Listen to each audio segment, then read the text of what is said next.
My name is Gabe Mathews. I'm a paranormal investigator. I just got back from watching Ghostbusters Afterlife. Here is my review. Ghostbusters Afterlife is directed by Jason Reitman, son of Ivan Reitman, and stars McKenna Grace, Finn Wolfhard, Paul Rudd, Carrie Coon, with some surprise guests from some OG original Ghostbusters from the original movies. This movie has no connection to the 2016 reboot, which also has some of the original Ghostbusters, whereas in that movie, they played some random non-playable characters, just boring people who have no connection to Ghostbusters. This one, they in fact play the same characters, and this exists in the same universe as the original Ghostbusters movies. This review is going to be spoiler heavy, so if you don't want any spoilers, please turn off and don't watch this review, because I'm getting right into spoilers right away. This movie opens up on Egon Spengler, where he tries to capture what looks like a terror dog. In the process of doing this, a terror dog kind of goes and he's sitting in a chair and comes up like Dana in the first movie, whereas Dana got possessed. It appears Egon dies. So Egon is dead. And now family moves into the home that he used to have. The daughter was abandoned by Egon, and the kids are his grandchildren. From there, the ghost of Egon forms a relationship with his granddaughter, teaching her how to use equipment that is ghost busting in sorts. They have a teacher who is Paul Rudd. Paul Rudd is Paul Rudd. He always brings it. But I do feel like he was a little underutilized. And they had this whole possession angle, which is the same from the movie previous movies. But Paul Rudd becomes a terror dog. The original movie was a perfect movie with finely crafted dialogue, great comedic timing. This movie, there's jokes that don't land. The timing's a little off. Many of the jokes are like straight out of 101 Nerdy Jokes joke book. Tonally, this movie was a little off. You had partially a Jason Reitman drama mixed in with this fan service nostalgia of Ghostbusters, mixed in with some special effects. It's tonally it's not consistent, and it doesn't have the same feel of Ghostbusters 1 and 2, but it was leaps and bounds better than the 2016 reboot. The way Egon died was a little disappointing to me.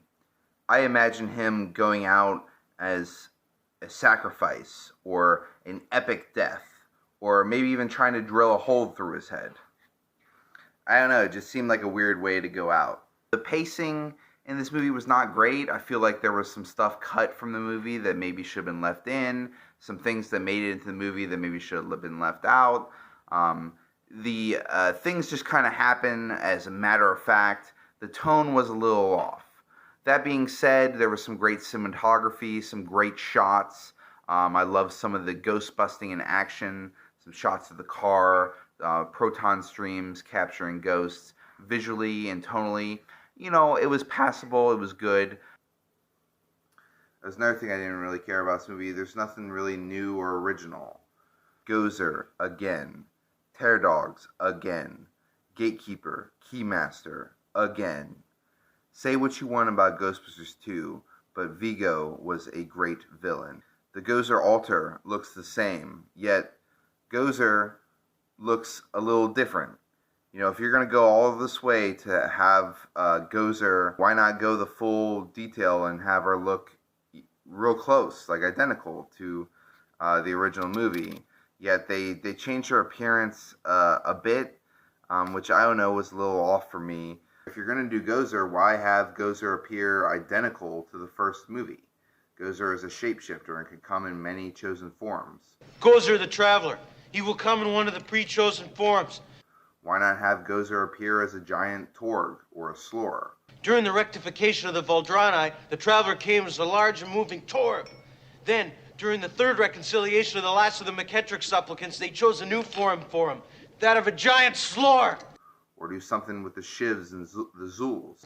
Many Shubs and Zools knew what it was to be roasted in the depths of the slore that day, I can tell you. There's a lot you can do with Gozer to distinguish he or she, is kind of non-gender binary. Gozer is, which was way ahead of its time.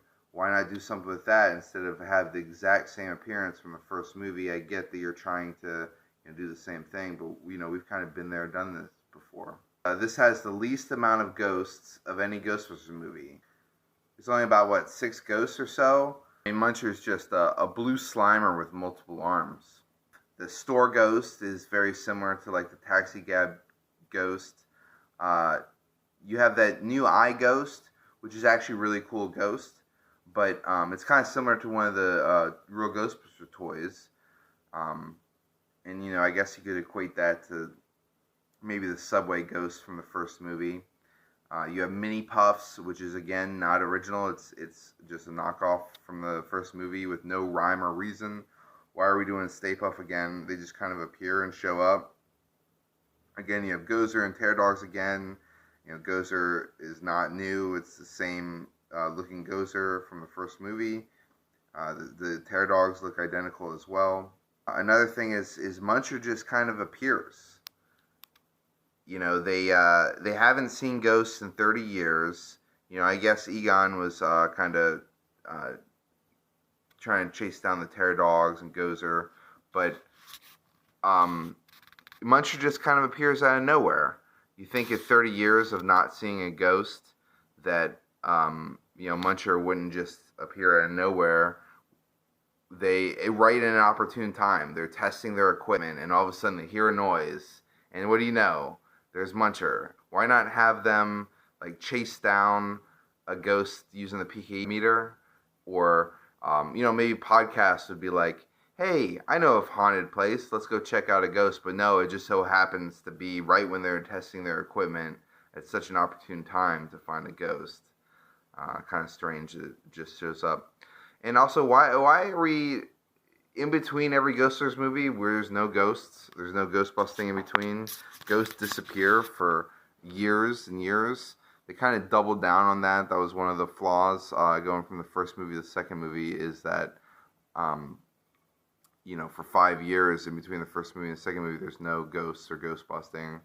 And then in this movie, for 30 years, there's no ghosts or ghost busting. I must say that I'm a little disappointed about that. Also want to talk about the music of this film. The first Ghostbusters movie had a distinct score, and it had some good 80s tunes that were unique to it, cleaning up the town. Ghostbusters 2 had a unique soundtrack as well. Spirit, some people hear it, some people fear it. Spirit, some people just won't go near it.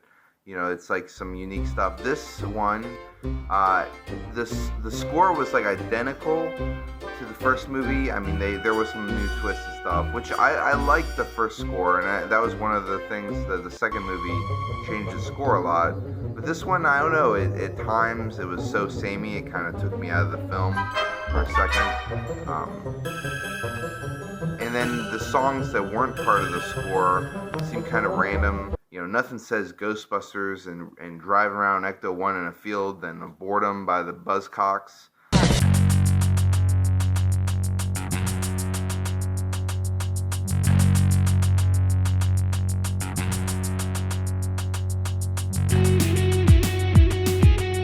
Paul Rudd was Paul Rudd, which was good. And in fact, he might have been even underutilized. I really pretty much despised the whole possession angle.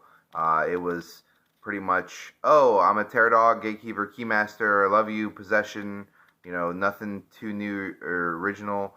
Mom getting possessed by a terror dog just kind of happened. It wasn't even a cool scene. When Dana got possessed and she's sitting in the couch and the arm reaches up and the chair moves and it goes towards, is a super unique and iconic scene, and this one it just kind of happens. We've seen this before, and some of the humor was kind of cringe. The Zool possession, it was too dumb, too similar, and just we're reusing lines. They do the there is no There is no mom, only Zool. You know, the mom and Mr. Gruberson are kind of just dumb characters. They're just there to get possessed. This movie now has spectral tear dogs, which is not explained, but the gatekeeper and keymaster now can travel around as ghosts in a spectral form.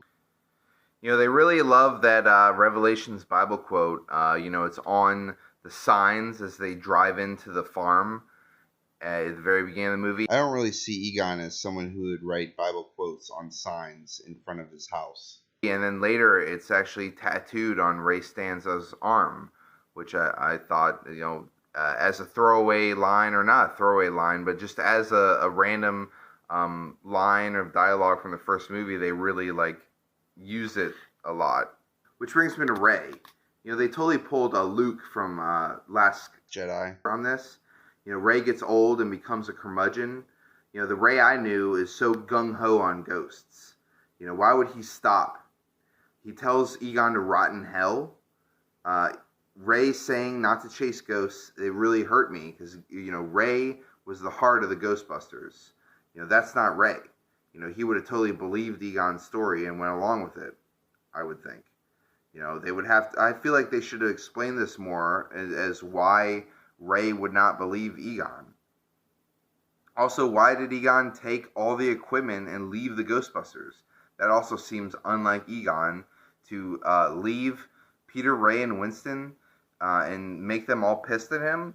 Like, it just doesn't seem to make sense. I mean, Ray would always want to go bust ghosts, and I don't understand the choice to not have ghosts for 30 years again. It just seems like not the right move. I'd prefer the Ghostbusters to have become a franchise and be always busting ghosts. Another major disappointment was no Louis Tully. I am disappointed not to see Rick Moranis in this movie. I had predicted previously that Rick Moranis would make an appearance in this movie and that they were able to keep it hush-hush and not have the fans know that he'd be in it. But at the end of the day, Rick Moranis, for whatever reason, decided not to be a part of this film. I have to respect that decision. But it does leave me wondering, you know, what happened to Louis Tully. There was zero mention of him in this film. There was zero mention of Slimer. There was zero mention of Oscar. I was really, you know, wondering and curious what happened to them. You know, I also wonder, you know, who is the mother of Egon's daughter? You know, and also who's the dad of the grandchildren? It's, you know, the lineage of Egon. We don't know much about these people, but you know, it makes sense not to focus on them. But I would really want to know, where's Oscar? Where's Lewis? What's Slimer? You know, is he still floating around? But I guess, you know, they can leave this to future sequels. I don't know if they're gonna make another one. We'll have to see. I was also disappointed that there's no new equipment in this movie. It's all the old equipment.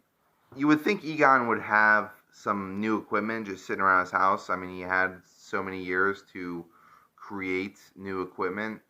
I guess he had the big giant trap. But, you know, Ghostbusters 2 had the slime packs.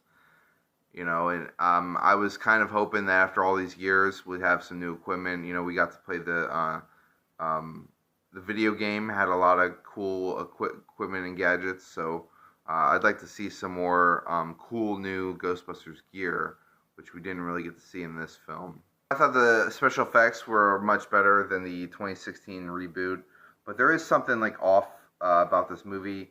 You know, the first Ghostbusters was shot like a horror film, and I really do miss some of the grittiness. I miss some of the scaries. There's nothing really scary in this movie.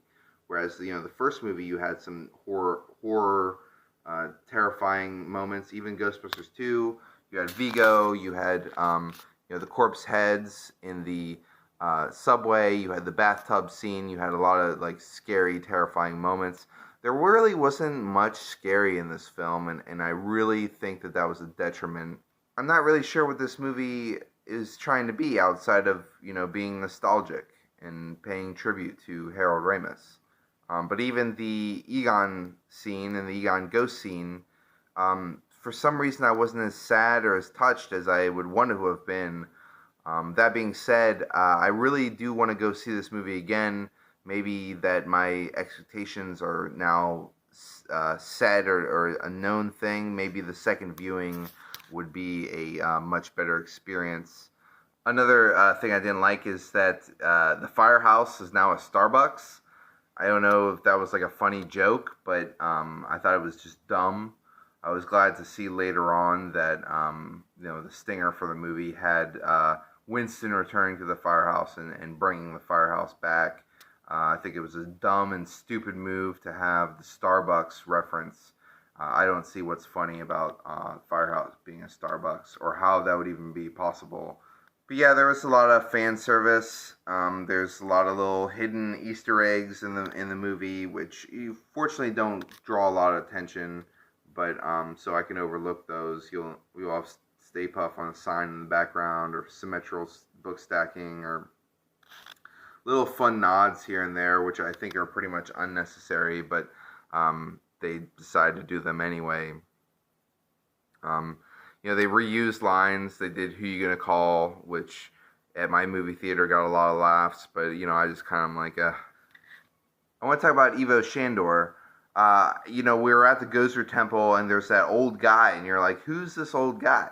And then you thought he was like a dead guy, but then all of a sudden he like comes to life, and then it's J.K. Simmons, and then you realize it's Ivo Shandor, but then he gets instantly killed.